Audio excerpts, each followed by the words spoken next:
On December 24, 1971, a plane was flying above the Amazon rainforest, heading toward Pucallpa.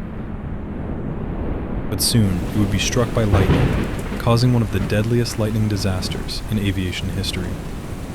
Everyone on board died, except one 17-year-old girl.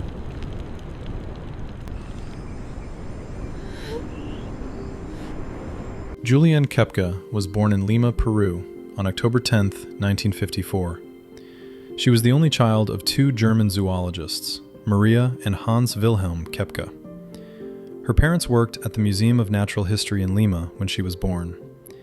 When she was 14, the family moved into the Amazon rainforest to create the Penguana Research Station, where Juliane learned many survival skills. Even though Juliane was learning in the rainforest, the school authorities did not approve of it, so she had to return to Lima to finish her exams at the German school. She completed her tests and graduated on the 23rd of December, 1971. The very next day, on the 24th of December, Juliane and her mother took LANSA Flight 508. Her mother had wanted them to fly back to Penguana earlier, but Juliane wanted to stay in Lima for her graduation ceremony, so they chose the Christmas Eve flight. All other flights were full, and only LANSA had seats available, even though her father had warned them not to fly with the airline because of its bad safety record. The flight took off from Lima at around 11:30 in the morning. Juliane sat in the window seat next to her mother. For the first part of the journey, everything seemed normal. The plane flew smoothly, and passengers felt calm. Not long into the flight, the weather ahead began to change. Dark clouds surrounded the aircraft as it entered a massive thunderstorm over the rainforest. The turbulence grew stronger, and the plane started shaking violently. Lightning flashed all around them. Passengers were frightened, and some began to panic. Then, suddenly, there was a blinding white light. The plane had been struck by lightning. The lightning strike caused a massive explosion. The right wing of the plane caught fire and broke off. Within seconds, the entire aircraft began to break apart in midair. Juliane was still strapped to her seat, sitting next to her mother and another passenger. The plane disintegrated around them at an altitude of about 10,000 feet. Suddenly, Juliane found herself still strapped to her row of 3 seats, but they were no longer inside the plane. She was falling through the sky, spinning like a propeller. The row of seats rotated as it fell, and Juliane could see the dense green canopy of the Amazon rainforest below her. She remembered hearing the sound of the wind rushing past and seeing the jungle getting closer and closer. Then, everything went black. When Juliane woke up, it was the next morning, Christmas Day, the 25th of December, 1971. She was lying alone in the jungle, still strapped to her seat. The other 2 seats from her row were gone, and so were the passengers who had been sitting there, including her mother. Juliane was disoriented and in shock. She had a broken collarbone, a deep cut on her leg, one eye was swollen shut, and she had lost her glasses in the fall. Her right arm was badly injured. She could barely see clearly without her glasses, but she was alive. She called out for her mother, but there was no response. Only the sounds of the jungle around her. Juliane slowly unbuckled herself from the seat and tried to stand up. She realized she was deep in the Amazon rainforest, completely alone, with no idea where the other survivors were, or if there were any survivors at all. Juliane knew she had to find help, but she had no idea which direction to go. She remembered what her father had taught her about surviving in the jungle. He had told her that if she ever got lost in the rainforest, she should find water and follow it downstream. Rivers and streams eventually lead to civilization, because people build their homes near water sources. So Juliane began searching for water.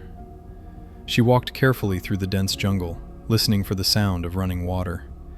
The jungle was thick with vegetation, and every step was difficult. Strange insects buzzed around her, and she could hear animals moving in the trees above. After walking for some time, she found a small stream. She decided to follow it, hoping it would lead her to a larger river, and eventually to people who could help her. But she had no food, no proper shoes, and her injuries were getting worse with each passing hour. Juliana walked along the stream for days. She had nothing to eat except a small bag of candy she had found in the wreckage on the second day.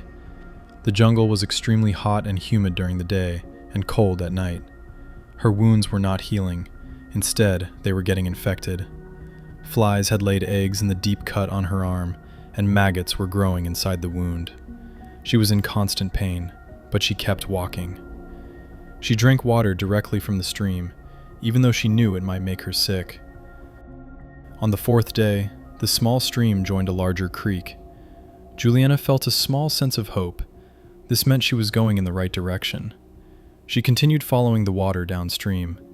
Sometimes she walked along the bank, and sometimes she had to wade through the water itself. The jungle seemed endless, and she saw no sign of human life anywhere. By the 9th day, Juliana was extremely weak. She hadn't eaten anything substantial in over a week, and her infected wounds were causing her severe pain. She could barely walk. But then, she noticed something that gave her hope. The stream had become a proper river, and she saw 3 seats from the airplane floating in the water. She knew she must be getting closer to where the plane had crashed.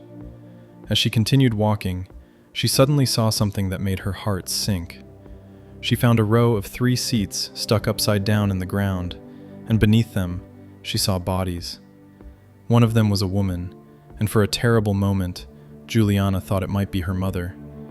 She gathered the courage to look closer, but it wasn't her mother. It was other passengers from the flight. Juliana said a silent prayer for them and continued on her journey. She had to survive. She had to find help. On the 10th day, Juliana saw something incredible. A boat tied to the riverbank. Her heart raced with excitement.